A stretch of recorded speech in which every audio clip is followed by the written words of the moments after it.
নমস্কার, নিউজ 18 বাংলায় স্বাগত। রাত 8টা মানেই নিউজ 18 বাংলায় দুয়ারে রিপোর্টার। খোলা আকাশের নিচ থেকে আমি তমশ্রী আজ আপনাদের সঙ্গে রয়েছে এবং আমার সঙ্গে থাকবে বিভিন্ন জেলার কলকাতার রিপোর্টাররা এবং লাইভ আগামী 1 ঘন্টা বিভিন্ন খবরের আপডেট তুলে ধরবো আপনাদের সামনে। আর প্রথমেই আজ দুয়ারে রিপোর্টারের শুরুতেই যে খবরের দিকে নজর রাখতেই হবে, 26,000 চাকরি বাতিল। আর সেই 26,000 চাকরি বাতিলে আজ সুপ্রিম শুনানি ছিল। আর সেই সুপ্রিম শুনানিতে যোগ্য অযোগ্য বাছাই সম্ভব জানিয়ে দিয়েছে রাজ্য। সরাসরি চলে যাব, অর্ণব হাজরা রয়েছে আমার সঙ্গে, অর্ণবের সঙ্গে কথা বলবো। অর্ণব, রাজ্য আজ জানিয়ে দিল যোগ্য অযোগ্য বাছাই, কিন্তু যোগ্য অযোগ্য বাছাই কিভাবে হবে আর এত দিন কেন সময় লাগছে, এই প্রশ্ন তো উঠছে।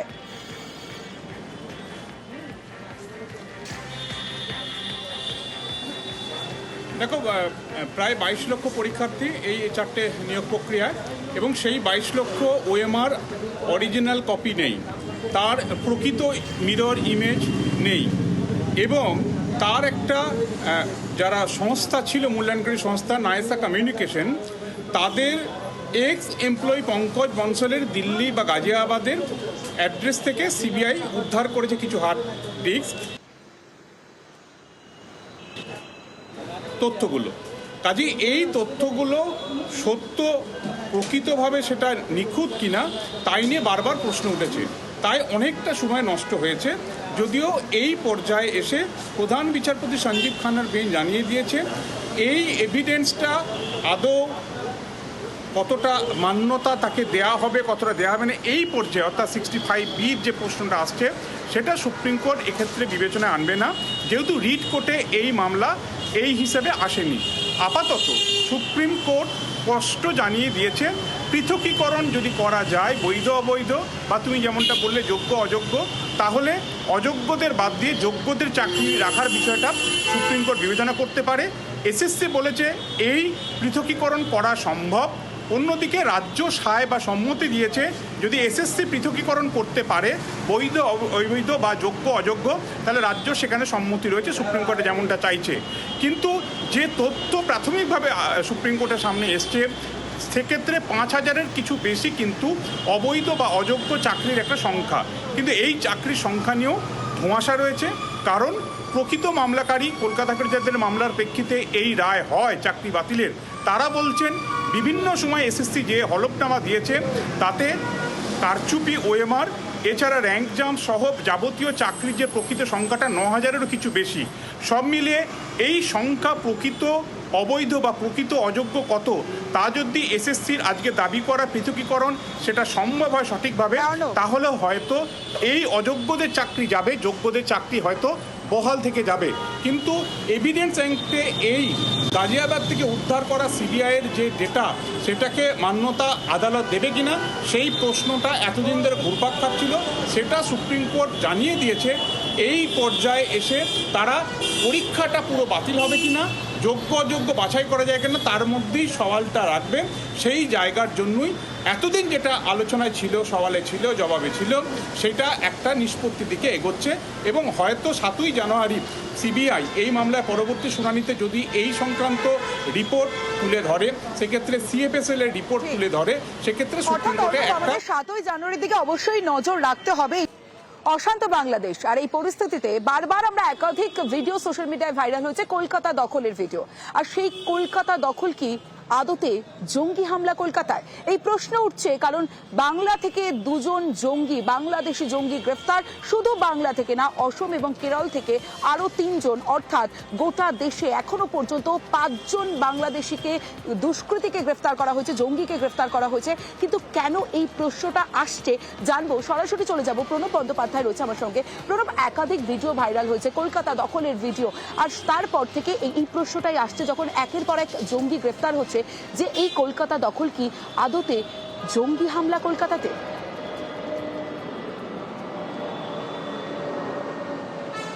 দেখো সেরকমই এখন মনে হচ্ছে, কারণ তোমার আসামের এসটিএফ আসাম থেকে এবং কেরালা থেকে 3 জন জঙ্গিকে গ্রেপ্তার করে এবং তাদেরকে জিজ্ঞাসাবাদ করে একবারে প্রত্যন্ত এলাকা বাংলাদেশ সীমান্তে তোমার হরিয়ারপাড়া থেকে 2 জন জঙ্গি আব্বাস আলী এবং মিনারুল শেখ, যে 2 জন জঙ্গিকে কিন্তু গ্রেপ্তার করে নিয়ে যায় এবং জেএমবির তারা সক্রিয় সদস্য বলে কিন্তু দাবি এই আসামের যে এসটিএফ যারা এসেছিলেন তারা, এবং তাদের কাছ থেকে 4টি মোবাইল ফোন এবং একটি পেন ড্রাইভ এবং বেশ কিছু কাগজপত্র সেগুলো কিন্তু তারা পেয়েছে। এবং এই বাংলাদেশের জেএমবির সঙ্গে এরা বেশ ঘনিষ্ঠভাবে যোগাযোগ ছিল এবং এখানে মডেল তৈরি করার কাজ কিন্তু করতো বলে কিন্তু তারা জানিয়েছে।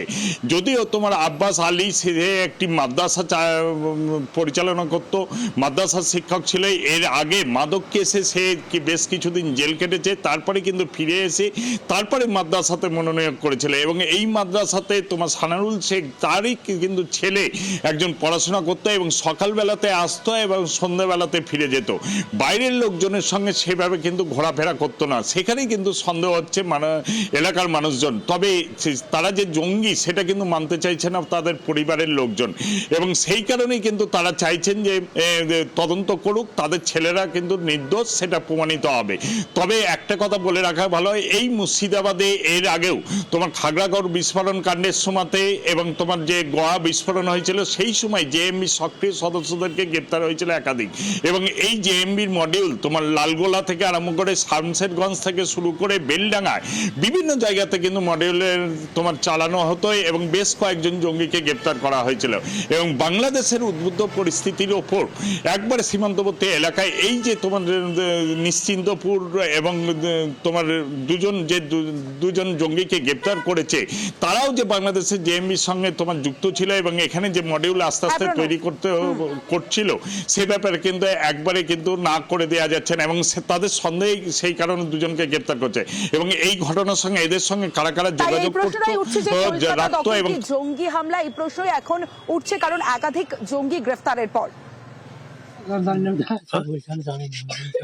কি করতো ছেলে আপনার? আর কি কাজ করতো? মাঠে কাজ করে। এর আগে কোনোদিন কেস ছিল থানায়? এর আগে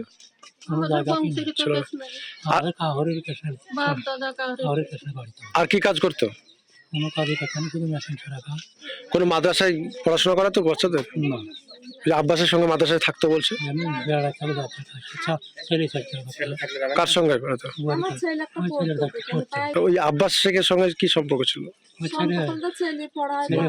ছেলে পড়ে তাই ওখানে। কি হয়েছে কি করে বলবো, ও তো বাইরে থেকে লোক ছিল, আমি শুয়ে আছি, আমি মেলা মানুষ দেখলে ভয় করি, আমাকে গিয়ে ডাকছে দেখো ম্যাচ মিলিয়ে সব, আমি এসে দেখছি এরকম ব্যাপার, আবার কি হলো আমি কথা জিজ্ঞাসা করছি, আমাকে কিছু না ভয় করিস না, চুপ কর তাই করছে বলছি ঠিকই, তুই আমাকে একটু এই করলো। ওর 3টের সময়। কোথাকার পুলিশ নিয়ে গেছে ধরে কিছু জানেন? না আমরা বলতে পারবো না কোথাকার পুলিশ। কি কেসের জন্য নিয়ে গেছে? না কোনো কেস তো না, আমরা কি করে জানি লিখেছে তা? এর আগে কোনো কেস ছিল না, ছিল না। আমরা কি মনে করবো বুঝতে পারছি না কিছু নাকি ধরে লেগেছে। মাদ্রাসা খুলবো পড়াবো ছেলে তাই বলে একটা ঘর ভাড়া করে মাদ্রাসা ওরা ছেলে নিয়ে পড়াতো। কোথায়? এই Baropara. Alias Sab Sheikh, a resident of Rajshahi, Bangladesh, was sent to India in the month of November 2024 to spread their nefarious ideology, create sleeper cells. Saad Radi visited both Assam and Bengal. 8 individuals were arrested. Minarul Sheikh and Abbas Ali, who were arrested in West Bengal. Mandal, along with Mazibur Rahman, visited West Bengal and conducted a lot of sessions with a lot of youth where this kind of ideology was disseminated, and they tried very hard to set up sleeper cells. Several meetings were organized by them in Murshidabad and Falkata, specific plans for violence which you will find. They were also involved in the procurement of arms and ammunition. অশান্ত বাংলাদেশ গত August মাস থেকে আর সেই বাংলাদেশ থেকে বারবার হুমকি দেওয়া হচ্ছে ভারতকে। আর এই পরিস্থিতিতে মিশরে সেখানে D8 শীর্ষ সম্মেলন, সেই সম্মেলনে দেখা গেল পাক প্রধানমন্ত্রীর সঙ্গে সাক্ষাৎ করলেন মোহাম্মদ ইউনুস, বাংলাদেশের তদারকি সরকারের প্রধান। কি বার্তা দিতে চাইলো এই বৈঠক কতটা গুরুত্বপূর্ণ সরাসরি চলে যাব ইরন রয়েছে আমার সঙ্গে। ইরন, শাহবাজ শরীফের সঙ্গে ইউনূসের যে বৈঠক সেই বৈঠক থেকে কি ভারত কোনো বার্তা পেল? ভারত কি কোনো বার্তা দেওয়া হলো এই বৈঠকের মাধ্যমে?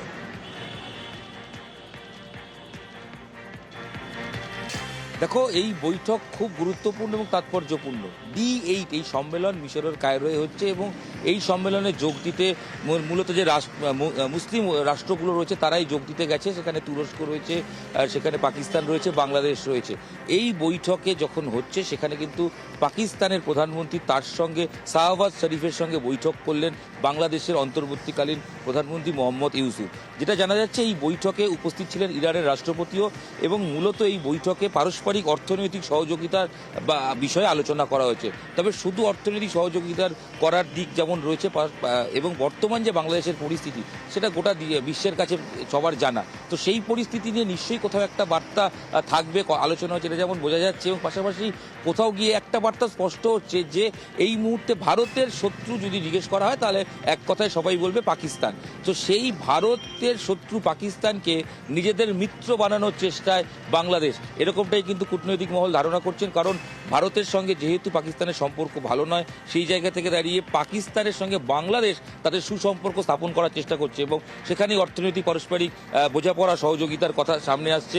এবং যে বৈঠক হয়েছে সেখানে ইরানের রাষ্ট্রপতি ছিলেন এবং খুব গুরুত্বপূর্ণ একটি সম্মেলন, যেখানে D8 সম্মেলন মুসলিম রাষ্ট্রগুলি তারাই এখানে অংশগ্রহণ করেন, যেখানে কিন্তু Bangladesh, Indonesia, Malaysia, Nigeria, Iran, Pakistan এরা রয়েছে, তুরস্ক রয়েছে।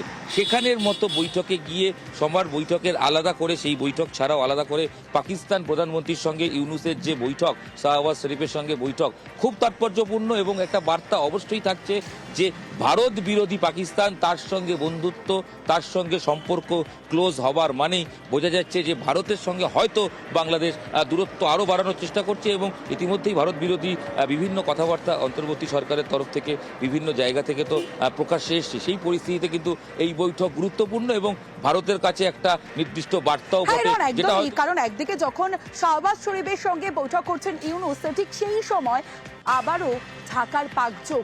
কারণ ঢাকা বিশ্ববিদ্যালয়, যে বিশ্ববিদ্যালয়ের সঙ্গে পাকিস্তানের সম্পর্ক 2015 সালে ছিন্ন হয়ে যায়, কিন্তু আবার নতুন করে সম্পর্ক পুনর্স্থাপন, আর এই সম্পর্ক পুনর্স্থাপনের কথা জানানো হয় আজ যে সিন্ডিকেটের বৈঠক, সেই সিন্ডিকেটের বৈঠক থেকে।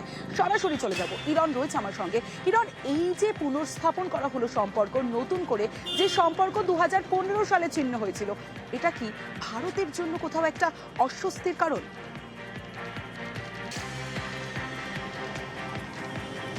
দেখো, এই আগেই যেটা বলছিলাম যে ভারতের শত্রু পাকিস্তান, তার সঙ্গে বাংলাদেশের সম্পর্ক স্থাপন মানেই বোঝা যাচ্ছে যে ভারত বিরোধী বার্তা দেওয়ার কোনো একটা জায়গা। কিছুক্ষণ আগে যে কথা নিয়ে বলছিলাম, অর্থাৎ D8 সম্মেলনে সেখানে অর্থনৈতিক পারস্পরিক বিষয়ে আলোচনা করার জন্য পাকিস্তানের প্রধানমন্ত্রীর সঙ্গে বৈঠক করেছেন ইউনূস। ঠিক সেরকমই খবর পাওয়া যাচ্ছে ঢাকা ইউনিভার্সিটি, তারা 2015 সালে পাকিস্তানের সঙ্গে কোনো রকম সম্পর্ক রাখেননি, সম্পর্ক ছিন্ন করে দিয়েছিলেন। তারাই আবার নতুন করে এই পাকিস্তানের সঙ্গে তারা কিন্তু সম্পর্ক স্থাপন করছেন এবং যেখানে শিক্ষা থেকে সংস্কৃতি, সেখান থেকে খেলাধুলো, সব বিষয় কিন্তু পারস্পরিক আদান প্রদান হবে। অর্থাৎ কালচার দুটো দেশের সঙ্গে আবার কোথাও গিয়ে তারা পরস্পরের সঙ্গে আদান প্রদান করবেন। অর্থাৎ বার্তাটা কিন্তু খুব স্পষ্ট। ঢাকা বিশ্ববিদ্যালয় তারা যখন পাকিস্তানের সঙ্গে এই সিন্ডিকেট বৈঠকে যেটা জানা যাচ্ছে যে তারা পারস্পরিক সম্পর্ক চালু করছে, তার অন্যতম কারণ হয়তো গিয়ে কোথাও এটা স্পষ্ট মাথায় রাখতে হবে যে ভারতের সঙ্গে সম্পর্ক বা দূরত্ব বাংলাদেশ তৈরি করতে চাচ্ছে বলেই ভারতের নয়, তারা পাকিস্তানের দিকে ক্রমশ ঝুঁকছে এবং সেই কারণে ঢাকা বিশ্ববিদ্যালয় তারাও কিন্তু পাকিস্তানের সঙ্গে এই সম্পর্ক স্থাপন করার চেষ্টা করছে এবং যার ফলস্বরূপ তারা বিভিন্ন জিনিস আদান প্রদান করবেন, শিক্ষা, সংস্কৃতি, খেলাধুলো তো রয়েছে। কিন্তু পাকিস্তানের দিকে বাংলাদেশ তারা একটু ঝুঁকছে বা তারা সেদিকে ঝুঁকছে, তাদেরকে মিত্র শক্তি বলেই হয়তো মনে করছে বাংলাদেশ এবং সেক্ষেত্রে ভারতের থেকে দূরত্ব বাড়ানোর বার্তাও কিন্তু কোথাও গিয়ে স্পষ্ট মনে করছে রাজনৈতিক মহল। দুয়ারে রিপোর্টারে এবার আপনাদের দেখাবো জেলায় জেলায় জাল পাসপোর্টের চক্র, আর কোথায় কোথায় সেই জাল পাসপোর্ট। হাওড়া, হুগলি জেলাতে এই পাসপোর্ট চক্রের হদিশ, কিন্তু নজরে আমতা আরামবাগের পিএসকে। কেন নজরে আমতা আরামবাগের পিএসকে, আর কিভাবে এই জাল চক্র চলছে, এই পাচার চক্র, এই জাল পাসপোর্ট চক্র জানাবে। সরাসরি চলে যাব, শুভদীপ রয়েছে আমার সঙ্গে। শুভদীপ,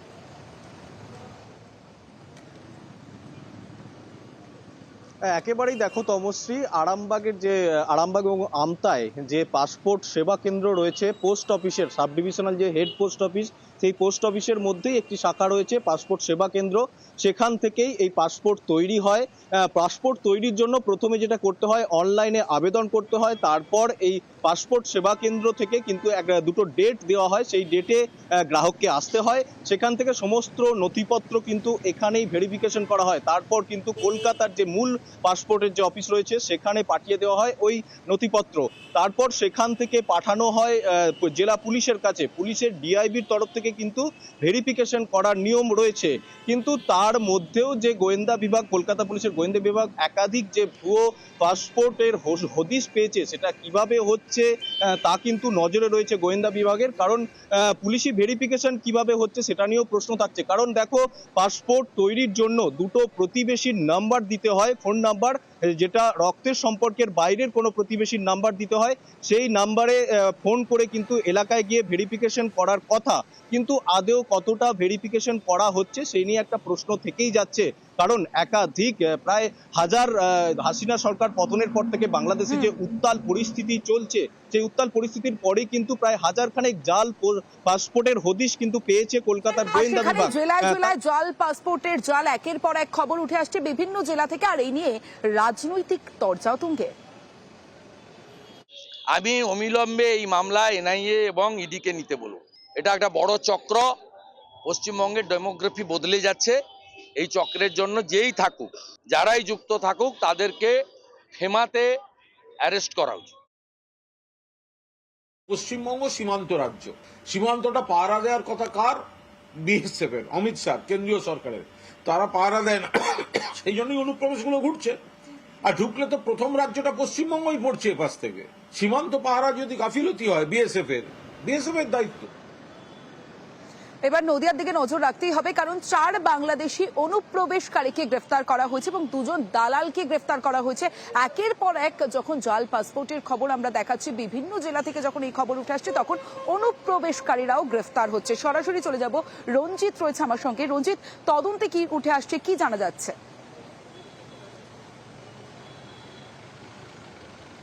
দেখো, হাঁসখালি থানার বড় চুপড়ি এলাকা থেকে এই 4 বাংলাদেশি অনুপ্রবেশকারীকে গ্রেপ্তার করে হাঁসখালি থানার পুলিশ, এবং তার সাথে যারা এর সাথে যুক্ত ছিল দালাল চক্রে, তার মধ্যে 2জনকে গ্রেপ্তার করতে পেরেছে পুলিশ। এর মধ্যে আনোয়ারা বিশ্বাস, তার বাড়িতেই মূলত এই 4 জন আশ্রয় নিয়েছিল, এবং তাদের সাথে আরও 2জন শিশুও ছিল, তাদেরকে উদ্ধার করেছে পুলিশ। এবং জানা কি, এরা কিন্তু 1 মাস আগে বাংলাদেশ থেকে ভারতে আসে এবং এখান থেকে তারা মুম্বাইতে পাড়ি দেয় কাজের উদ্দেশ্যে।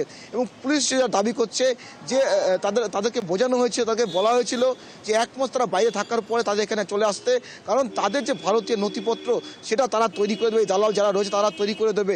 সেই অনুযায়ী কিন্তু তারা এই হাঁসখালি থানার বড় চুপড়ি এলাকায় আসে, এবং গোপন সূত্রে খবর পেয়ে পুলিশ এখানে এই 4 জনকে গ্রেপ্তার করে, এবং তার পাশাপাশি যারা দালাল রয়েছে তাদের 2জনকে গ্রেপ্তার করে। তোমাকে জানি নাকি যে গত কয়েকদিন ধরে গাংনাপুর, ধানতলা এবং হাঁসখালি থানায় একাধিক অভিযান চালিয়েছে পুলিশ, এবং বেশ কয়েকজন বাংলাদেশি সহ যারা এই দালাল বা যা অনুপ্রবেশে যারা সাহায্য করছে তাদেরকে গ্রেপ্তার করতে পেরেছে পুলিশ। এবং গত কয়েকদিন আগে এই অনুপ্রবেশ করার জন্য যে মাস্টার মাইন্ড, যে দালাল রয়েছে সাগর বিশ্বাস, তাকে কিন্তু গ্রেপ্তার করেছে রানাঘাট থানা পুলিশ। মূলত তাদেরকে জিজ্ঞাসাবাদ করেই কিন্তু একাধিক তথ্য উঠে আসছে। পুলিশ জানার চেষ্টা করছে এই যে র্যাকেট রয়েছে দালাল চক্রের, এইটা কত দূর পর্যন্ত বিস্তৃত রয়েছে, এবং এই যে সীমান্তবর্তী এলাকায় প্রতিদিনই বাংলাদেশে অনুপ্রবেশকারীকে ঢোকানোর চেষ্টা করা হচ্ছে বা নিয়ে আসা হচ্ছে, কিভাবে নিয়ে আসা হচ্ছে বা কারা এইভাবে এর সাথে যুক্ত, আরও কোন কোন জায়গাতে এই ধরনের তাদের ঘাঁটি রয়েছে, সবটাই পুলিশ তদন্ত করে দেখছে। ইতিমধ্যে আজকে যেমন 4 জনকে গ্রেপ্তার করেছে, 2জন দালালকে গ্রেপ্তার করেছে। পুলিশের দাবি আগামী দিনে এই ধরনের অভিযান চলবে। গতকাল বিশেষ সূত্র মারফত আমাদের হাঁসখালি থানা খবর পায় বড় চুপড়িয়া নামক একটি জায়গাতে কয়েকজন বাংলাদেশি নাগরিক লুকিয়ে আছে। 4 জন বাংলাদেশি নাগরিক এবং তাদের সঙ্গে 3 জন ল্যাব বেবি আর 1 জন মাইনর আছে, তার বয়স 7 বছর। এরা অলরেডি 1 মাস আগেই এরা ভারতে, ইন্ডিয়াতে এসে প্রবেশ করেছে, করে 1 মাস মুম্বাইতে গিয়ে বিভিন্ন জায়গায় লেবারের মতো কাজ করেছে। যারা টাউট আছে সবাই ইন্ডিয়ান আছে। যে সমস্ত দালালদের হাত ধরে এরা আসছে, এদেরকে ছাড়া হবে না। পুরো নেটওয়ার্কটা আমরা এটাকে একদম ধ্বংসই করে দেবো। এই পর্যন্ত স্পেশাল ড্রাইভে 32 জন আমরা অলরেডি 1 মাসের মধ্যে বিডি ন্যাশনাল, বাংলাদেশি ন্যাশনাল এবং 19 জন টাউট, ভারতীয় টাউট, এদেরকে আমরা গ্রেপ্তার করেছি। দুয়ারে রিপোর্টারে এবার মেমারির দিকে নজর রাখতেই হবে। মাদক পাচারকারী সঙ্গীতা সাহানি, জানেন তার বাড়িতে তল্লাশি চালিয়ে ঠিক কি কি উদ্ধার হয়েছে? টাকার পাহাড়, 41 লক্ষ টাকা উদ্ধার হয়েছে। পশু খাদ্যের বস্তা, সেই বস্তা থেকে 41 লক্ষ টাকা উদ্ধার। শুধু তাই নয়, 47 কেজি গাঁজা উদ্ধার হয়েছে এই মাদক পাচারকারীর বাড়ি থেকে। সরাসরি চলে যাব, শরদিন্দু রয়েছে আমার সঙ্গে। শরদিন্দু, তার মানে আরো একটা বিষয় যে আজ সে যে গ্রেফতার হয়েছে সঙ্গীতা সাহানি, অনেকেই জানেন না, অনেকেই গাঁজা কিনতে তার বাড়ির সামনে চলে এসেছেন। অর্থাৎ এই যে গাঁজার ব্যবসা, সেই ব্যবসা যে দীর্ঘদিনের তা বলাই বাহুল্য, কিন্তু এই যে এত পরিমাণ টাকা উদ্ধার হলো, শুধু কি গাঁজার ব্যবসা নাকি এর পেছনে আরো কোনো ব্যবসা রয়েছে?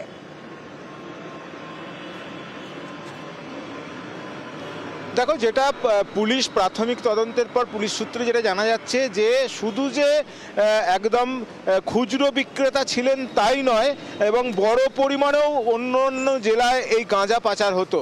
তাই তার বাড়িতে যেমন 100 টাকার মানে ছোট প্যাকেট, 50 টাকার আরও ছোট প্যাকেট পাওয়া গেছে, তেমনই 1 কেজির প্যাকেট বা তার চেয়েও বড় প্যাকেট পাওয়া গেছে। তাই পুলিশ মনে করছে দীর্ঘদিন ধরেই বাড়ি থেকে যেমন এই ব্যবসা চালানো হচ্ছিল, তেমনি কেরিয়ার মারফত তা ভিন্ন জেলায় বা জেলার বিভিন্ন প্রান্তেও তা পাঠানো হচ্ছিল, এমনটাই পুলিশের অনুমান। কারণ 47 কেজি গাঁজা তখনও পাওয়া গেছে, যার দাম প্রায় 50 লক্ষ টাকা।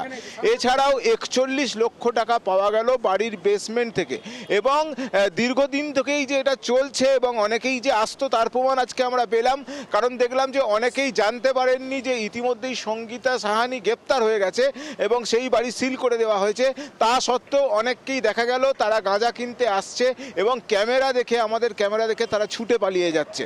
সব মিলিয়ে পুলিশ তা তদন্ত জারি রেখেছে এবং পুলিশের পক্ষ থেকে দীর্ঘ জেরা করা হচ্ছে। কারণ পুলিশ জানতে পেরেছে যে তার মা এর আগেও এইরকম গাঁজা চক্রের সঙ্গে জড়িত ছিল, এরপরে মেয়েও তাতে হাত পাকায়। এখন এই চক্রের সঙ্গে আর কারা কারা জড়িত রয়েছে, কোন কোন এলাকায় তারা গাঁজা সাপ্লাই করত, এই গাঁজা কোথা থেকে আসতো এবং এই টাকা তদন্ত করছে পুলিশ। বেশ শরদিন্দু, ক্রিস্টি পাড়া, সেখানে একটা বাড়িতে আমরা রেড করি এবং সেই বাড়িতে হিউজ পরিমাণ প্রায় 47 কিলো মতো ক্যানাবিস গাঁজা আমাদের ওখান থেকে পাওয়া যায় এবং হিউজ পরিমাণ ক্যাশ পাওয়া যায়, প্রায় 41 লাখ টাকা। পরবর্তীকালে এসডিপিও সদস্যদের নেতৃত্বে পুরো জিনিসটাকে সিজ করা হয়। সঙ্গীতা সাহানি, যার এক্সক্লুসিভ পজিশন থেকে এই পুরো গাঁজাটা আমরা পাই। আমাদের তদন্ত চলবে। যে ঘরে আমরা রেড করি সেখানেই আমরা এই সেল প্রসিড টাকাগুলো ওখানেই পাই। আমরা বেসমেন্টের মধ্যে লুকোনো ছিল। 2-2.5-3 ঘন্টা ধরে আমাদেরকে সার্চ সিজার করে ওখানে সমস্ত কিছু বার করতে হয়েছে। দিকে নজর রাখতে হবে। মালদার কার্নিভাল, আর সেই কার্নিভালে দুই পুরকর্তার দ্বন্দ্ব চরমে। কেন দ্বন্দ্ব? উপপ্রধান এবং পুরপ্রধান, তাদের মধ্যে দ্বন্দ্ব এবং একে অপরের বিরুদ্ধে অভিযোগ করছে। কি সেই অভিযোগ, কেন দ্বন্দ্ব জানাবে? সরাসরি চলে যাব, সেবক রয়েছে আমার সঙ্গে। সেবক,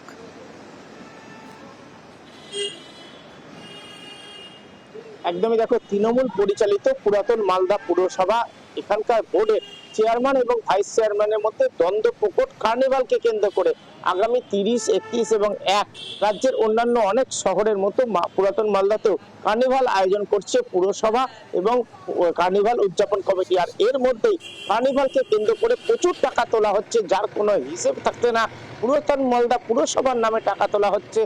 চেয়ারম্যানের বিরুদ্ধে এমনই অস্বচ্ছতার অভিযোগ তুলে সরব হয়েছেন ভাইস চেয়ারম্যান। শুধু তাই নয়, তিনি জেলা প্রশাসনের কাছে চিঠি দিয়েছেন অভিযোগ জানিয়ে, পুরমন্ত্রীর কাছে চিঠি দিয়েছেন এবং আজ কলকাতায় দলের শীর্ষ নেতৃত্ব অর্থাৎ অভিষেক বন্দ্যোপাধ্যায়, তৃণমূল নেত্রী, দলের জেলা সভাপতি, দলের রাজ্য সভাপতি, তাদের কাছেও অভিযোগ দেওয়া হয়েছে এবং বলা হয়েছে পুরো বিষয়টা তদন্ত দাবি করেছেন তিনি। আর চেয়ারম্যান, যার বিরুদ্ধে এত অভিযোগ, তিনি কিন্তু অভিযোগ উড়িয়েছেন তার ভাইস চেয়ারম্যানের যে অভিযোগ সেটা। তিনি বলছেন যে যদি কেউ প্রমাণ করতে পারে, সে ভাইস চেয়ারম্যান হতে পারেন, যদি অভিযোগ প্রমাণ করতে পারেন যে জোর করে টাকা তোলা হয়েছে, তাহলে তিনি রাজনীতি ছেড়ে দেবেন। সব মিলিয়ে কার্নিভাল একটা উৎসব, তার আগে ছন্দপতন এই দুই পুরকর্তার বিবাদকে কেন্দ্র করে এবং রাজনৈতিক মহলে হইচই পড়ে গিয়েছে পুরাতন মালদায়। বেশ সেবক,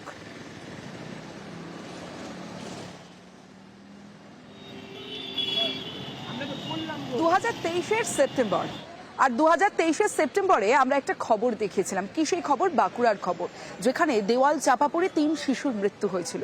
আর তখনই অভিযোগ উঠেছিল যদি আবাসের ঘর তারা পেতেন তাহলে হয়তো এই দুর্ঘটনা ঘটতো না। অভিষেক বন্দ্যোপাধ্যায় দিল্লিতে গিয়েও সরব হয়েছিলেন এবং রাজ্যের তরফে জানানো হয়েছিল যে তাদের ঘর দেওয়া হবে। আর সেই মতো সন্তানহারা পরিবার তারা ঘর পেলেন, প্রথম কিস্তির 60,000 টাকা পেলেন সন্তানহারা পরিবার। সরাসরি চলে যাব, দেবব্রত রয়েছে আমার সঙ্গে। দেবব্রত, যা প্রতিশ্রুতি দেওয়া হয়েছিল রাজ্যের তরফে, অভিষেক বন্দ্যোপাধ্যায়ের তরফে, সেই প্রতিশ্রুতি পূরণ হলো, কি বলছে সন্তানহারা পরিবার?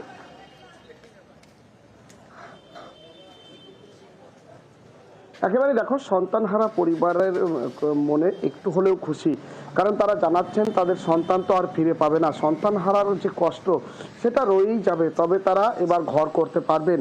কারণ তারা জানিয়েছিল 2023 সালে সেপ্টেম্বর মাসে যখন এই দুর্ঘটনা ঘটে তখন তাদের আবাস যোজনা যে তালিকা, সেই তালিকায় নাম ছিল। কেন্দ্র সরকার বঞ্চনা করেছে, তাই তারা আবাস যোজনার বাড়ি পায়নি, যে কারণে দুর্ঘটনায় মৃত্যু হতে হয়েছে ওই 3টি শিশুর। তারপরে যেমনটা তুমি বললে, অভিষেক বন্দ্যোপাধ্যায়ের সাথে এই সন্তানহারা পিতারা কিন্তু দিল্লিতে গিয়েছিল, আন্দোলন করেছিল, তাও কেন্দ্রীয় সরকারের সেই টাকা পায়নি, বঞ্চনার শিকার হয়েছে। অবশেষে রাজ্য কথা দিয়েছিল, অভিষেক বন্দ্যোপাধ্যায় কথা দিয়েছিল, কথা রাখলো। 60,000 টাকা করে প্রথম কিস্তির টাকা তাদের ঢুকেছে। এবার তারা পাকা বাড়ি করবে। এখন তারা জানাচ্ছে সন্তান ফিরে না পেলেও এবার তারা বাড়ি করতে পারবে। আগামী দিনে হয়তো আর কোনো বিপদ হবে না, আর দেয়াল চাপা পড়তে হবে না, অর্থাৎ আগামী জীবনযাপন করতে পারবে তারা সুখীভাবেই। কারণ এই বিষয়টাও নজর রেখেছে প্রশাসন, কারণ প্রশাসন বারংবার তাদের বাড়িতে যাচ্ছে, তাদের সঙ্গে কথা বলছে, তারা যাতে এই আবাসের টাকা নিয়ে একটি ঘর করতে পারে, তাদের যাতে আর কোনো রকম সমস্যা না হয়, এই বিষয়টিও নজর রেখেছে কিন্তু প্রশাসন।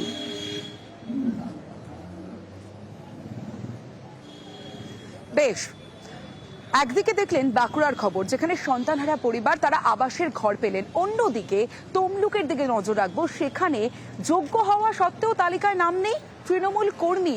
সেই বৃদ্ধা মাটির ঘরেই বসবাস করছেন, তিনি চাইছেন আবাসের ঘর পেলে তার সুবিধা হবে, কিন্তু তারপরেও তৃণমূল কর্মী তিনি ঘর পাচ্ছেন না। সরাসরি চলে যাব, সুজিত ভৌমিক রয়েছে আমার সঙ্গে। সুজিত, তৃণমূল কর্মী হওয়া সত্ত্বেও এত সার্ভে হলো, তারপরেও তিনি যোগ্য হয়েও ঘর পাচ্ছেন না, সমস্যাটা কোথায়? কেন তিনি পাচ্ছেন না? তমশ্রী, যখন কিনা আবার বলা হচ্ছে, বিরোধীরা অভিযোগ করছেন শাসক দল যারা করেন তারা সুবিধে পান, এখানে দেখা যাচ্ছে আবার উল্টো ছবি। শুধু তিনি শাসক দল করেন তা নয়, তার যে দরকার রয়েছে দারিদ্র্য সীমার নিচে বসবাসকারী ওই ব্যক্তি কিন্তু একেবারে মাটির ঘরে থাকেন। যে মাটির বাড়িটা দেখো, ছবি দেখলে বুঝতে পারবে তমশ্রী, একেবারে হতশ্রী অবস্থা, এবং সেখানে বিপজ্জনক এই বাড়িতেই কিন্তু কোনো রকমের দিন গুজরান আর থাকা সবটাই করেন। এবং তারপরও তিনি শাসক দল তৃণমূলের একবারে সক্রিয়ভাবেই কর্মী বলতে পারো, ভোটে দাঁড়িয়েছেন, পঞ্চায়েত ভোটে। এরকম একজন মানুষ তিনি দাবি করছেন, দুঃখ করছেন, তিনি বলছেন যে তার পাওয়া উচিত, তিনি চাইছেন, তারপরও কিন্তু কোনো রকম কোনো আবাসের ঘর না পাওয়া, তার সাথে সরকারি পরিষেবা না পাওয়া, সেসবও কিন্তু দুঃখের সঙ্গে জানাচ্ছেন। তিনি বলছেন যে আমি দল করি এই ভিত্তিতে চাইছি না, কিন্তু আমার পাওয়া উচিত, সেটা যে পাওয়া উচিত সেটা কিন্তু যারাই সার্ভে করতে আসেন তারা বলেন, কিন্তু ওই পর্যন্ত। তারপরে কিন্তু তিনি পাননি সুবিধে, আবাসের যে সুবিধে সেটা পাননি, এমন কিন্তু কথা তিনি বলছেন। এবং তিনি বলছেন তার পাওয়া উচিত, নইলে খুব বিপদ নিয়ে তিনি বাড়িতে আছেন। কেন পাননি তিনি নিজে অন্ধকারে তিনি দাবি করছেন, তিনি আবেদন করছেন, কিন্তু পাননি। কেন পাননি সেই প্রশ্নে কিন্তু প্রশাসনের তরফে কোনো কিছু জানানো হয়নি। তবে রাজনৈতিক শাসক বিরোধী সব পক্ষই চাইছে যে এরকম যারা প্রাপক তারা যেন পান। অর্থাৎ যারা করুক আর যাই করুক, আমি এখানেই থাকতে বাধ্য হচ্ছি। এই অবস্থায় যদি একটু সহানুভূতি হয় তাহলে আমার পক্ষে ভালো হয়। থাকি তো, চলে তো যাচ্ছে, যাই হোক থাকা আর কি, কোনো রকম না থাকার মধ্যে থাকা। স্বামীর ইনকাম নেই, খুব সামান্য ইনকাম। তৃণমূল যখন থেকেই হচ্ছে ওই পার্টি করেন, হ্যাঁ ভালোবেসেই দল করছি। এখন একটু বাড়ি চাইছি, বাথরুম চাইছি।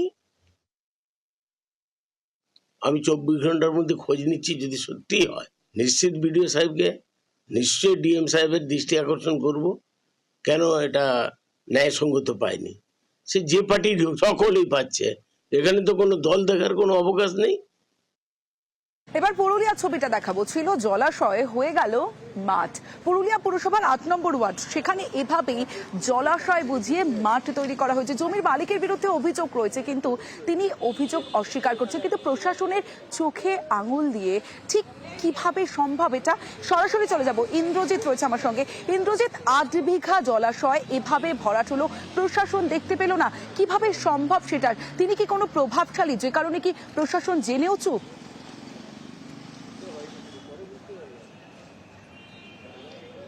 দেখো তমস্বী, প্রভাবশালী নয়। পুরুলিয়াতে যে ঘটনা ঘটেছে ৮ নম্বর ওয়ার্ডে, সেটি একটি বাঁধ ছিল যাকে ঘোড়া বাঁধ নামে পরিচিত, এবং সেটি একটি বিশাল জলাশয় ছিল একটা সময়, এবং সেই জলাশয়ের একেবারেই চরিত্র বদল করা হয়েছে, এবং সেটি সরকারি নিয়ম মেনেই করা হয়েছে বলে দাবি জমির মালিকের, এবং সেটি প্রতীত জমি হয়েছে, এবং সেই একেবারেই জলাশয় ভরাট হচ্ছে এবং একেবারেই মাঠে পরিণত হয়েছে। স্থানীয় বাসিন্দাদের অভিযোগ যে যেটি সরকারি রেকর্ডে 1 বছর আগেও জলাশয় ছিল, সেটি রাতারাতি কিভাবে পতিত জমি হলো, এই নিয়ে প্রশ্ন উঠেছে।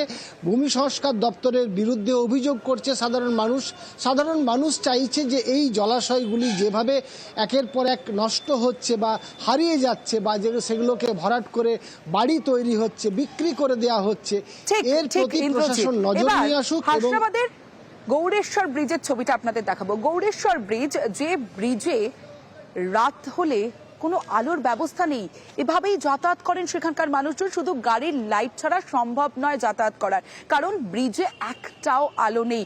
ছিনতাই, চুরি যার ফলে বাড়ছে।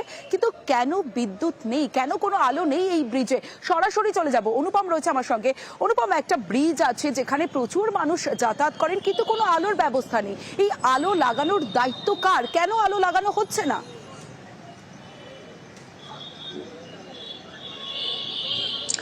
দেখো তমশ্রী, এইখানে সব থেকে বড় একটা প্রশ্ন যে লাইট লাগানোর দায়িত্ব কার। তার কারণ আমরা এই যে ব্রিজের যে অন্ধকার ব্রিজ এবং আতঙ্কের যে ব্রিজের খবর আমরা করলাম, এরপরে যখন আমরা এখানকার যে পঞ্চায়েত, হাসনাবাদের পঞ্চায়েত সমিতির সভাপতি যে আমিরুল ইসলাম, তার কাছে যখন আমরা প্রশ্ন করলাম যে এই অবস্থা, আলো নেই, ছিনতাই হচ্ছে, ইফটিজিং হচ্ছে, মহিলারা থেকে ছাত্রছাত্রীরা তারা যেতে পারছে না, ভয় পাচ্ছে, এবং কি দুর্ঘটনা ঘটছে, ব্রিজেও বিভিন্ন জায়গায় খানাখন্দ রয়ে গেছে, ভেঙে চুরে গেছে, তখন তিনি আমিরুল ইসলাম তিনি যেটা বললেন যে এই যে ব্রিজে যে লাইট দেবে, সেই লাইটের যে বিদ্যুতের যে বিল, সেই বিল কারা বহন করবে? পঞ্চায়েত বহন করবে, না হাসনাবাদ পঞ্চায়েত সমিতি বহন করবে, না পূর্ত দপ্তর বহন করবে?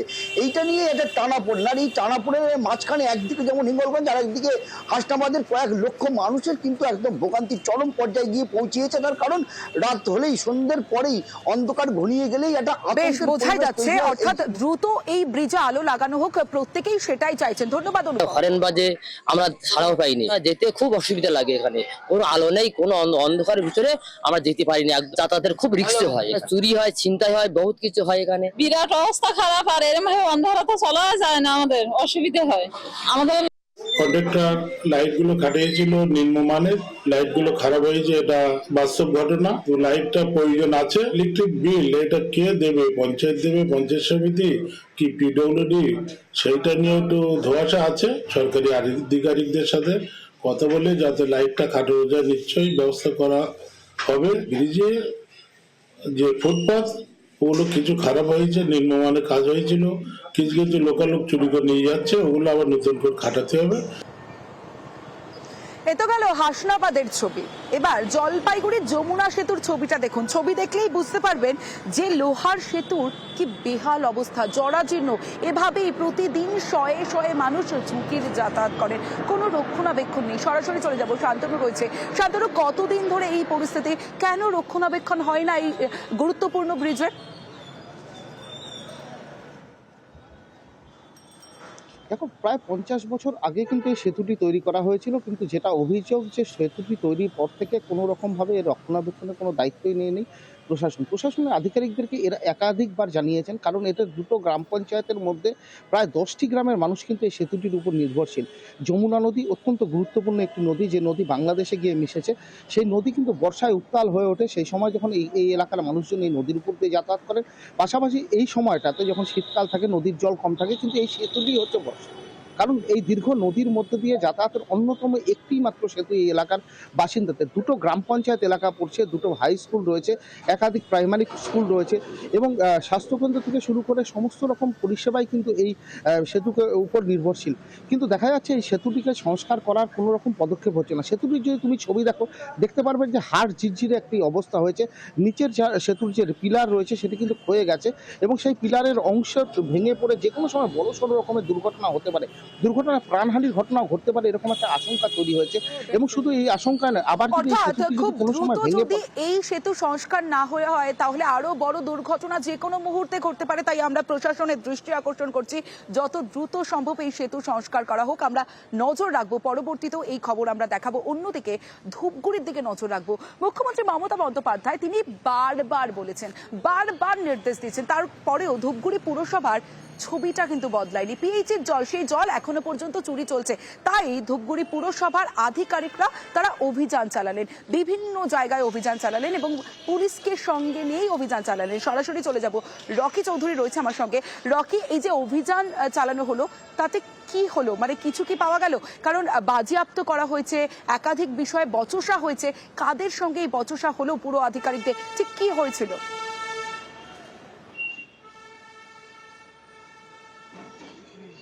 তমসের ধূপগুড়ি পৌরসভা কর্মীরা কিন্তু পুলিশ নিয়ে রীতিমতো অভিযানে, কারণ মুখ্যমন্ত্রী কিছুদিন আগেই ক্ষোভ প্রকাশ করেছেন পানীয় জল চুরি এবং অপব্যবহারের জন্য। আর বেশ কিছুদিন ধরে কিন্তু ধূপগুড়ি পৌরসভা বিভিন্ন এলাকায় অভিযোগ আসছিল, পৌরসভার তরফ থেকে যে পানীয় জল সরবরাহের জন্য বাড়ি বাড়ি কানেকশন দেওয়া হয়েছিল, সেই সকল কানেকশন কেটে নিয়ে ডিরেক্টলি মোটরের সঙ্গে লাগিয়ে ব্যবহার করা হচ্ছে। এই অভিযোগের ভিত্তিতে কিন্তু খতিয়ে দেখতে সরজমিনের তদন্তে যায় পৌরসভার কর্মীরা এবং ধূপগুড়ি পৌরসভার 11 নম্বর ওয়ার্ডের ঘোষপাড়া এবং সংলগ্ন এলাকায় অভিযান চালানোর সময় দুটি বাড়িতে কিন্তু দেখতে পান যে সেই পাইপের কানেকশন মোটরের সঙ্গে ডিরেক্টলি কানেক্টেড করা। এরপরে কিন্তু তারা ক্ষোভ প্রকাশ করেন এবং তাদের হুঁশিয়ারি দেন এবং সেক্ষেত্রে যে অপব্যবহার এবং পানীয় জল চুরির ব্যাপারে সরব হয়েছে প্রশাসন, সেক্ষেত্রে তারা কিন্তু পদক্ষেপ নিতে যান। সেক্ষেত্রে সেখানে যে মোটর লাগানো ছিল সেই মোটরটি খুলে বাজেয়াপ্ত করার চেষ্টা করা হলে রীতিমতো কিন্তু সেই এলাকার বাসিন্দারা চড়াও হয়, তাদের সঙ্গে তর্ক বিতর্কে জড়িয়ে পড়ে বলে অভিযোগ। এরপর কিন্তু বাধ্য হয়ে পৌরসভার কর্মীরা সেই মোটর ছেড়ে দিতে বাধ্য হন। এই পরিপ্রেক্ষিতে কিন্তু সংশ্লিষ্ট আধিকারিক যিনি অভিযানে গিয়েছিলেন তিনি জানান যে এইভাবে কোনোভাবেই সেই যে অভিযান আমরা বেরিয়েছিলাম সেটা বন্ধ করেছে। আমাদের মাননীয় মুখ্যমন্ত্রীর নির্দেশে এই কার্যকলাপ হচ্ছে এবং জলের উপর থেকে রোধ হয় এবং জল যাতে সবাই পায় সেদিকটা সেটার জন্য এই অভিযান করা। যেগুলো অবৈধ কানেকশন রয়েছে, কানেকশন নয়, অবৈধভাবে যারা পাম্প লাগিয়ে ডাইরেক্ট জল তুলে নিচ্ছে। কি করলেন তাদের? আমরা দেখলাম, যেখানে দেখলাম যে সরাসরি জল তোলা হচ্ছে সেই পাম্পগুলো আমরা সিজ করছি এবং তাদেরকে নোটিশ এবং সিজালিশ ধরানো হচ্ছে, যাতে তারা নিজেরা সচেতন থাকেন যে তারা যেটা করেছে সেটা তাদের সামনেই করা হয়েছে এবং তারা যাতে সেই বিষয়ে সচেতন হন এবং এলাকার মানুষজন যাতে সচেতন হয় এই পদক্ষেপ করা হয়। এই অভিযান কি চলবে লাগাতার? এই অভিযান চলবে। শালবনির কমলা গ্রাম, যে গ্রামে 300 পরিবার বসবাস করে, তাদের ঘুম হয়েছে একটা নোটিশে। কি সেই নোটিশ? প্রতিরক্ষা মন্ত্রীর জমিতেই গ্রাম গড়ে উঠেছে, 15 দিনের মধ্যে তাদের গ্রাম ছেড়ে দিতে হবে, আর তাতেই ঘুম উড়েছে। সরাসরি চলে যাব, আমার সঙ্গে আমার প্রতিনিধি রয়েছে, তার সঙ্গে কথা বলবো। শোভন রয়েছে আমার সঙ্গে। শোভন, প্রতিরক্ষা মন্ত্রকের জমি আর সেই জমিতে বসবাস করছেন, কতদিন ধরে তারা বসবাস করছেন এবং এখন হঠাৎ করে এই নোটিশে কোথায় যাবেন কিছু কি ভাবতে পারছেন? কি বলছেন সেই গ্রামের মানুষজন? শোভন,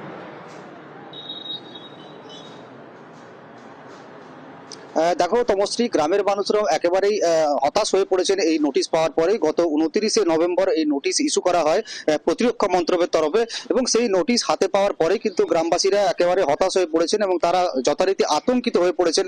কারণ তাদের যেটা অভিযোগ যে তারা বিগত প্রায় 4 দশক বা 4 পুরুষ 5 পুরুষ ধরে, অর্থাৎ প্রায় 70 বছর 75 বছর ধরে তারা কিন্তু এই গ্রামে বসবাস করে আসছেন, অথচ এই প্রায় 70-75 বছর বাদে তাদেরকে হঠাৎ করে একটি নোটিশ করানো হয় প্রতিরক্ষা মন্ত্রকের তরফে, এবং সেই নোটিশ পাওয়ার পরেই কিন্তু যথারীতি হতাশ হয়ে পড়েন গ্রামবাসীরা, এবং তারা পরিষ্কার জানিয়েছেন যে তারা কোনোভাবেই কিন্তু এই গ্রাম ছেড়ে অন্যত্র যেতে পারবেন না, কারণ তাদের কোনো বিকল্প জায়গা নেই বসবাস করার। সে কারণে তারা কিন্তু এই গ্রামেই বসবাস করবেন। এবং যদিও এই বিষয়ে কিন্তু মেদিনীপুর সদর মহকুমা শাসক যিনি রয়েছেন তিনি পরিষ্কার জানিয়েছেন যে এখনো পর্যন্ত প্রশাসনিকভাবে কোনো রকম নোটিশ কিন্তু প্রশাসনের হাতে এসে পৌঁছায়নি। প্রশাসনের হাতে এসে নোটিশ পৌঁছানোর পরে কিন্তু তাদের যে উচ্ছেদের ব্যাপারটা সেটা বিষয়টা ভাবা হবে, এবং তাদের পুনর্বাসনের বিষয় নিয়েও চিন্তা ভাবনা করবে প্রশাসন। তমশ্রী। বেশ শোভন, এবার মইপিঠের দিকে নজর রাখতেই হবে, কারণ মইপিঠে বাঘের ভয়। আর এই মইপিঠের খবর এর আগেও আপনারা দেখেছিলেন নিউজ 18 বাংলায়। বাঘের আতঙ্কে ঘুম হয়েছিল মইপিঠের বাসিন্দাদের, আবারও সেই বাঘের আতঙ্ক। রাতে ঘুম হচ্ছে না, কারণ রাত পাহারায় বাসিন্দারা। কি পরিস্থিতি, কতটা আতঙ্কে রয়েছেন তারা, এবং বন দপ্তরের তরফ থেকেই বা কি ব্যবস্থা নেওয়া হচ্ছে জানাবে অর্পণ রয়েছে আমার সঙ্গে। অর্পণ, গতকাল রাত থেকে এই বাঘের আতঙ্কে গ্রাস করেছে ভুবনেশ্বরী গ্রাম পঞ্চায়েতের গুড়গুড়িয়া গ্রাম, যেখানে বাঘ গ্রামের যে রাস্তা রয়েছে সেই রাস্তার উপরে চলে আসে, এবং সেখানেই গ্রামের দুটি যুবক তিনি যখন যাচ্ছিলেন বাইক নিয়ে তারা বাঘকে সামনে দেখতে পান, এমনই তারা জানিয়েছেন। এলাকার সাধারণ মানুষ তারা ছুটে আসেন, বন দপ্তরের কর্মীরা ছুটে আসেন, এসে রাত ভোর তারা আগুন জ্বালিয়ে রাত পাহারা দিয়েছেন।